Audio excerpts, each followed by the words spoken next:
interfacers. So I didn't want to do this job, but I volunteered for it, I guess. So that's who I am. I'm here to help at the Ascension Age. It's a whole new paradigm. So thank you, Janet Carroll Lesson, for being my friend. Okay, thank you. Okay, next person is Bruce Cornet. And Bruce, I'm putting you on off of mute. I think you can talk. Try talking now. Okay, can you hear me? Yes. Yes, yeah, go ahead. 10 minutes. Okay. My background is very different from that of Theresa and Susan. I didn't get involved in all of this subject until 1992. And before that, I was a straight-laced scientist working at colleges, universities, on paleontology, geology, and palynology. And I have many publications and sub-books on that subject, but that was my previous career.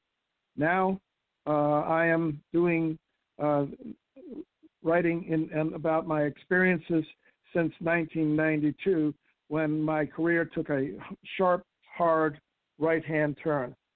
And I ended up discovering that I lived right near a UFO hotspot near Pine Bush, New York. And I contacted Dr. Ellen Crystal, who had just written a book, Silent Invasion, on all of the activity in my own backyard. And as a scientist, I was very curious about what was going on. And she took me out into the field on the very first night I was out there. I saw things I could not explain, and I was literally captivated. This continued for 11 years. I started a research project in the field with equipment, with cameras, audio and visual and magnetometers, and collected an enormous amount of data and accumulated over 140 close encounters. One thing that Ellen had in the field, which was very different, was that the craft would follow her around. And when I went out with her, they started following me around too. And we would go to specific locations in Orange County, New York, and set up our cameras, and the craft would literally come to us and put on performances in the night sky. They, with their plasma lights, would create sky glyphs that I would capture on time exposures, and then piece the pictures together to understand what type of figure they were creating in the night sky, and there were quite a few. I never got very close to these craft. They would always keep their distance from us. They would lift off from neighboring fields and arc over us and then dive into fields or forests behind us. So this really interested me, and I wanted to get to the basis of who were they and what was this. Everybody that went out there sky watching thought that this was, they were aliens.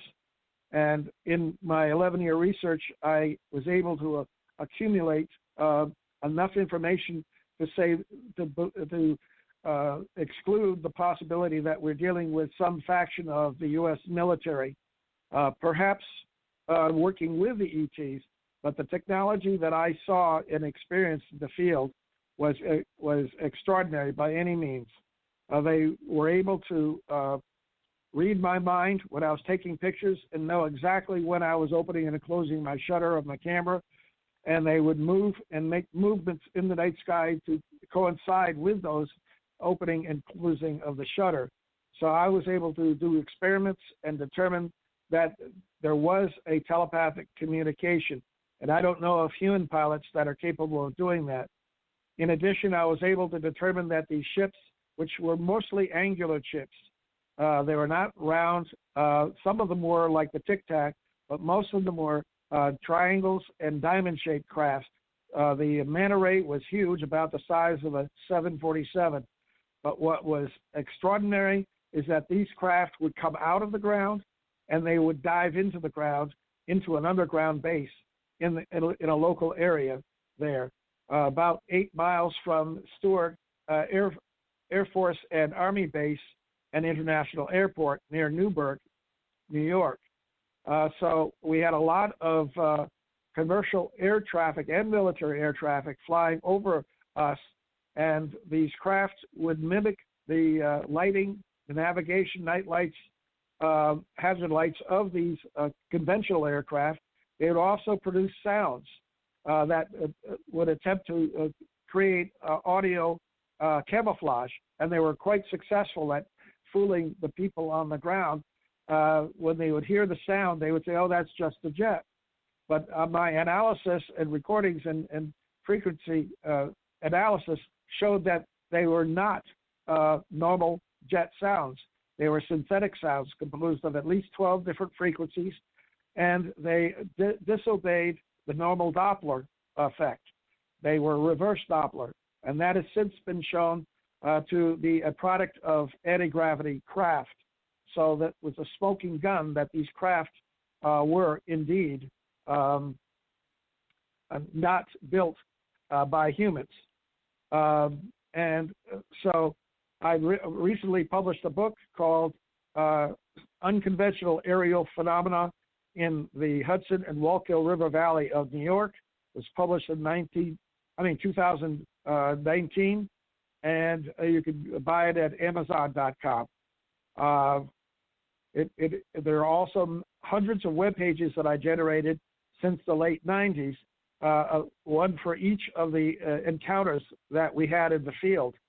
And you can go to my web pages, just Google Dr. Bruce Cornet, and you can follow me into some of those web pages that are linked to other web pages and see all of the data that I published in my book. My life has been quite extraordinary from the standpoint that I never realized that when in 1981, March, with a discarnate voice, asked me if I was ready to serve God and do whatever he asked me to do. When I said yes, he asked me to take care of a woman that was in need and that he would bring her to me, which he did. And I met her in late 1983, and lived with her for exactly 7 years. And she was an extraordinary woman. She died in 1991, and then came back in spirit and over her grave and to say her farewell. And I caught that on video, on camera, and I did a web page on that called The Passion of Bonnie. That was her name. And then I watched her spirit being beamed up into a second sun in an overhead cloud above her grave. And when I analyzed that images from the cloud, there was a huge, circular, dome-shaped white mothership embedded in that cloud. And that was my first clue that my late wife was an ET. And she came back to me and communicated with me telepathically for many years after that. And I believe that she was responsible for putting on those performances by the unconventional craft in the Wallkill River Valley of New York.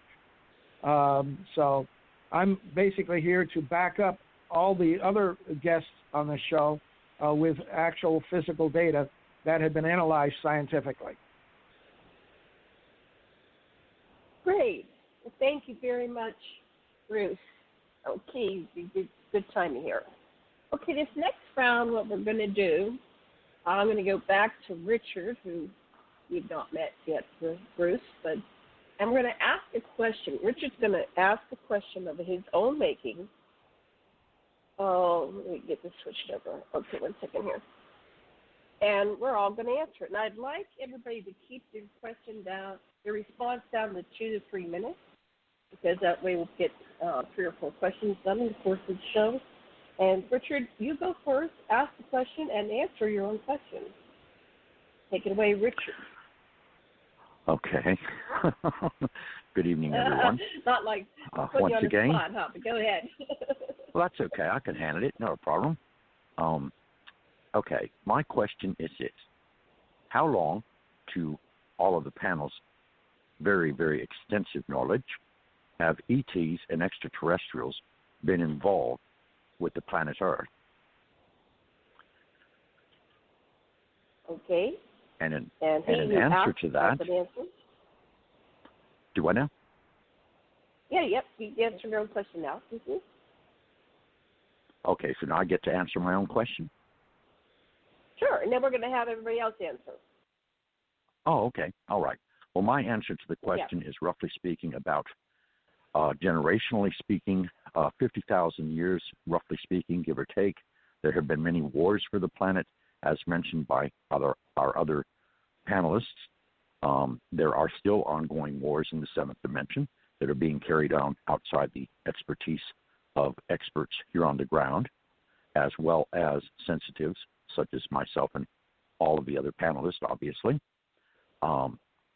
And there have been many races that have come to the planet, including the Anunnaki, who held the human race into what you would call morphosized, where basically their mentality was completely controlled by the Anunnaki for at least a good 20,000 years. There has been an ongoing alien presence on this planet simply because the original created mass of the Earth was, in fact, a universal library that was kept by a half a dozen guardians that would rotate in and out of rotation in far as their incarnation was concerned, so that in turn this library would be an access to all of our universe and depository by all beings within our given universe, which contains about, I can't even tell you exactly how many galaxies. But anyway, that's my take on it. In other words, basically speaking, there has never really been true Earthlings per se, and if they were only here incarnate for one life before they became either mutated, ascended beings, or extraterrestrials from other planets, galaxies, or universes or dimensions. Okay, and then express your question one more time before Susan answers. Susan's going to answer next. Okay. My say question to the panel. My question to the panel is kind of short and sweet. In your take on things or your observed interactions with the same, how long have extraterrestrials been, basically intermixing or helping the human race here on Earth? How long has there been an ET presence on the Earth? Okay, Susan, your turn. Since before the beginning of the Earth. The Earth was specifically created as one of the primary focusing points on what they would call a matrix that's supposed to govern the baseline light harmonic resonance that regulates the nature of physical reality. There's several Earth-type planets throughout the rest of the universe. Each one of them is on a critical point of this matrix. And each universe is regulated by what they call a light harmonic resonance octave or a system. And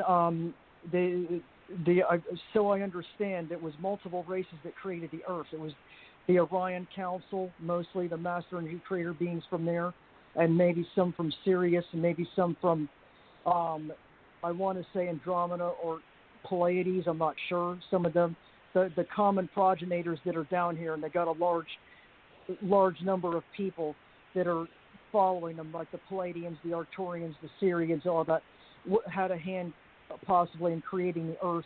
And then after the Earth was created and activated and locked in to the dimensions and stabilized, there was a lichen phase and an igneous rock activation phase,